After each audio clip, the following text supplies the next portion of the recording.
So we are now in the month of May, and this is a good time to talk about our May handprint. In the classroom, we make a handprint every month as an art project, for one. Also, we can read this little poem and talk about words, and especially if they rhyme. And we also use it as an opportunity to do some writing practice. So there are so many things that I do in the classroom with this activity that is way beyond just painting your hand and plopping it on the paper. So I thought I would tell you about some of those things that we do so that you know, have an idea of what I would have done if we were back in the classroom together, the children and me. So first I would talk about how we're gonna write the month of May, and that, you know, May is a proper noun. That's why it is going to be capitalized when we talk about it as a month. And when we write it, it always needs a capital M, and then we're gonna, you know, make our M's properly. So to make an M, I start at the top line, down, pick up my pen, back to the top, down, up, down, and there's my capital M right there. Now, when I want to write the rest of the word, A, A. You hear that A? I do too. It's the long A sound. So now I'm going to write the letters that make the long A sound in May. And yes, it's an A, circle, stick, and then it's a Y. Short slide, long slide, down into the basement, and there you have May, okay? Now, I wouldn't tell the kids that that's a silent Y. I wouldn't. I would say that A-Y together A-Y is a long A spelling pattern. A-Y together makes A, okay? The reason I wouldn't call this Y silent is because it's doing something. It's a partner with the A for a long A spelling pattern. If we didn't have the Y, that would be ma, like mama, ma. So that's why I feel like the Y isn't really silent. It has a job. It's working with the A to spell the long A spelling pattern. So for example, I could change the M, and now I would go into some phonics and some writing and reading. What if I change the M? What if I change the M in May and I made it a S? What would we have? Let's try. S. A. What's the word? S. A. Oh yeah, it's say. So I wouldn't have the kids do that writing. I would just be doing this on a board, kind of like this. And I could keep going. Well, what about this? What if I do D plus A? What would that be? D, A. This is the onset. That's called the rhyme. D, A. Day. And I could keep going. I could do, what if I have to write, I'm gonna write this with the capital letter.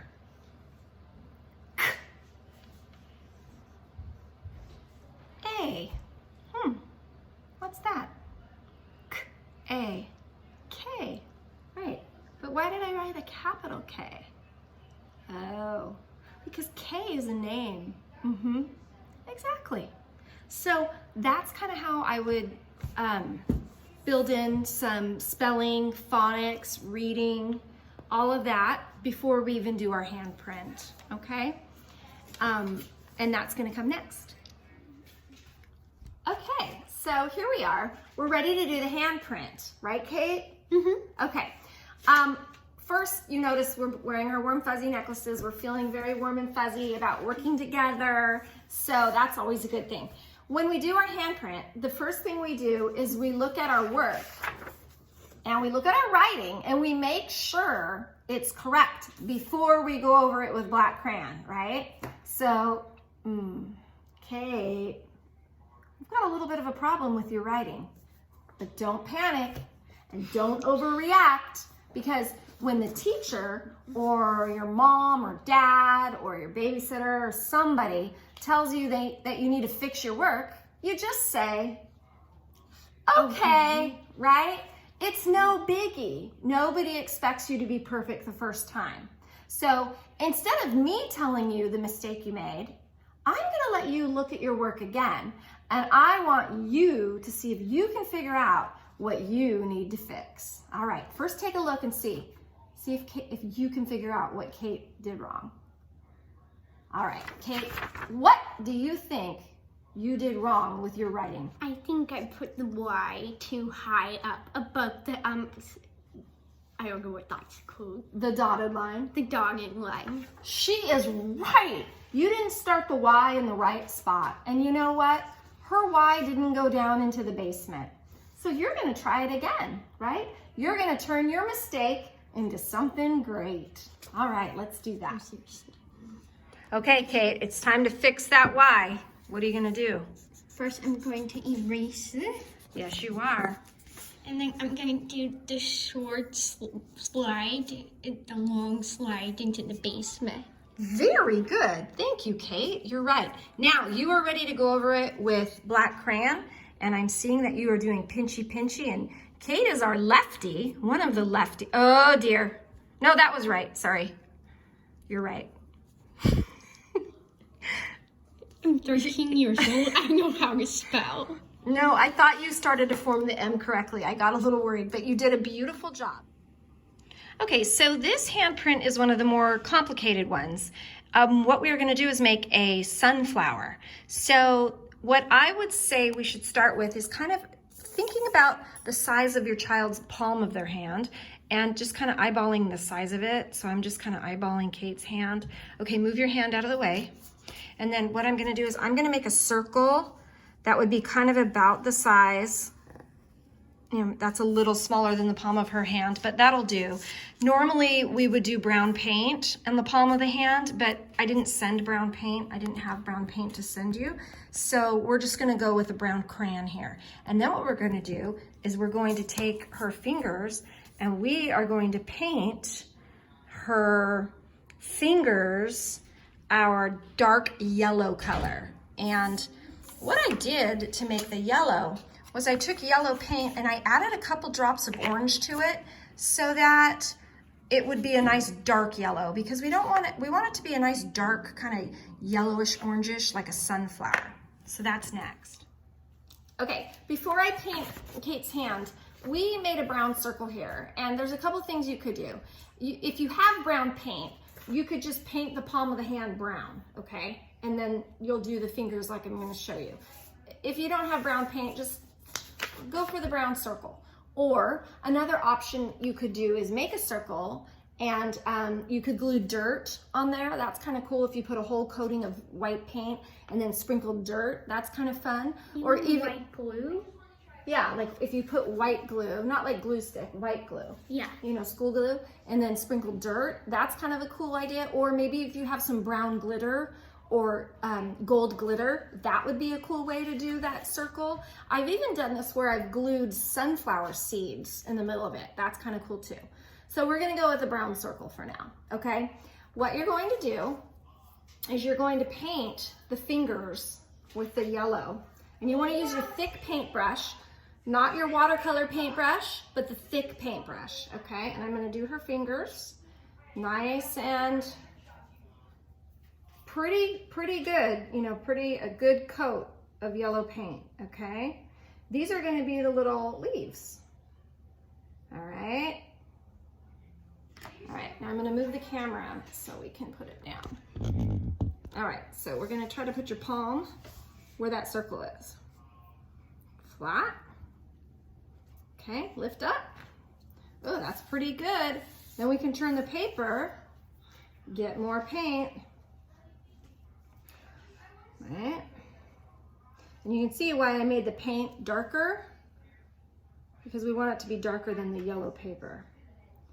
Pretty happy with this. Okay, palm on the circle. Okay, your hand's bigger, so your sunflower is going to be bigger. Okay, and we're going to keep going. Another time. You're so cooperative. And usually what I do when I'm just with the kids and I'm painting, I use this as an opportunity to do some phonological awareness. So I might start with something like sunflower, sunflower. What is the first sound you hear in sunflower? You're right. The first sound in sunflower is S. And I can ask a variety of questions based on each child's skill level. I could ask questions like syllables, like how many syllables are in sunflower? 3. You're right. It's 3 syllables in sunflower. Very good. Okay. And you can just keep going around the circle, and eventually it's going to look kind of like that. All right. And then what I always do with this hand is I don't let them leave the table until I have gone like that with a wipe. And then they go clean. And then when they come back, we'll show you the final touches. Or when she comes back. Okay, so we're ready to just put the final touches on the sunflower handprint, and that would be adding the stem.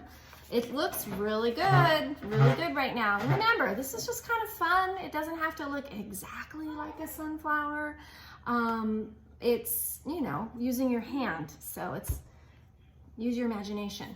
Before you paint the stem, make sure you thoroughly clean the brush, okay? Sometimes we don't clean the brushes all the way, and then we're disappointed when that paint shows up where we don't want it. So we've got to make sure we clean the brush really well. For the stem, you know, this is a little whimsy sunflower, but we do want the stem to come from kind of like the bottom of the flower. So we're going to make sure we do that from the bottom. Okay, so like I was saying, we want the stem to come from the bottom of the flower. So I'm giving Kate a little, very light line to kind of help her know where to do the stem. And it helps if you wait till your paper's really dry. I think you can handle it though. Okay, let's go ahead and paint the stem. Oh, I forgot, left-handed. I say something about paint. Wait, hold on. Okay, go ahead. Oh yeah, that looks great. I would bring it all the way to the edge, to the bottom. There you go. Great. Good. And it doesn't have to be a perfect line. I kind of liked how it... Oh dear. Okay, I kind of liked how it curved a little. You went back over and made it really straight, but that's fine. It looks awesome. No, you don't need to do it now. Okay, ta-da! Well, it's a paintbrush too, so it like spreads out, you know? Yeah, it looks fabulous. And this is when you say, I'm so proud of my work. Kate, aren't you? I'm so proud of my work. Good. All right, so thank you for joining me for your May handprint. It's going to be really important that you put this somewhere safe where it can dry and where it won't get ruined or lost, because you're going to be adding this to something special that you're going to get later. So that you can keep this forever and ever and ever, and you can remember the fun times you had in TK. Okay,